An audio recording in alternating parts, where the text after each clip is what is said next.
नमस्तस्यै नमस्तस्यै नमस्तस्यै नमो नमः। या देवी सर्वभूतेषु शक्तिरूपेण संस्थिता।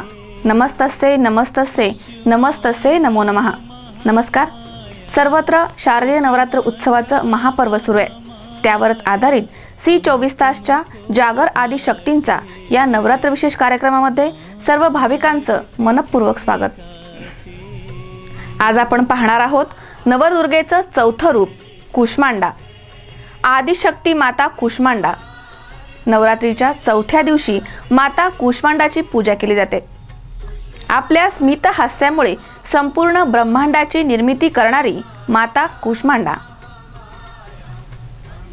माता कुष्मांडा या आदिशक्तीने संपूर्ण सृष्टीची स्थापना केली आहे। दिव्य शक्तींनी परिपूर्ण अशी माता कुष्मांडा ब्रह्मांडातील प्रत्येक वस्तू आणि प्राण्यामध्ये जे तेज आपण पाहतो ते केवळ माता कुष्मांडामुळे त्यांच्यामध्ये येते।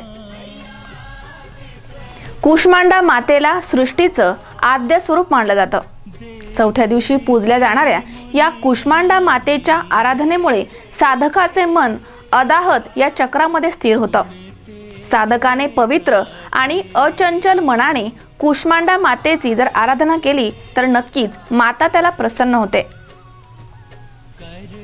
माता कुष्मांडा या शक्तीचं सूर्यलोकातील सूर्यमंडलामध्ये मोदमद वास्तव्य आहे।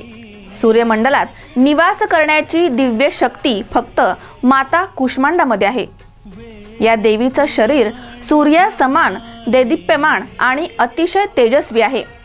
तिच्या तेजामुळे दाही दिशा अगदी उजळून निघतात। माता कुष्मांडा पार्वतीचं स्वरूप आहे। सिंहावर आरूढ माता कुष्मांडाचे रूप अतिशय तेजस्वी आहे। 8 भुजा मातेला आहेत। या अष्टभुजा 8 दिशा दर्शवतात।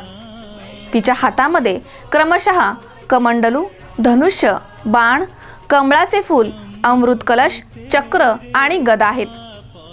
देवीच्या 8व्या हातामध्ये कमळाच्या फुलांच्या बियांची माळ आहे, जी भक्तांना रिद्धी सिद्धी प्राप्त करून देते। आदि स्वरूपी सृष्टी रचयिती या कुष्मांडा मातेच्या उपासनेमुळे भक्तांचे सर्व आजार बरे होतात। ते पूर्णतः रोगमुक्त होतात। तिच्या भक्तीमुळे आयुष्य, यश, शक्ती आणि आरोग्य प्राप्त होते। असं हे नवदुर्गेचं चौथं रूप माता कुष्मांडा। नमो नमः।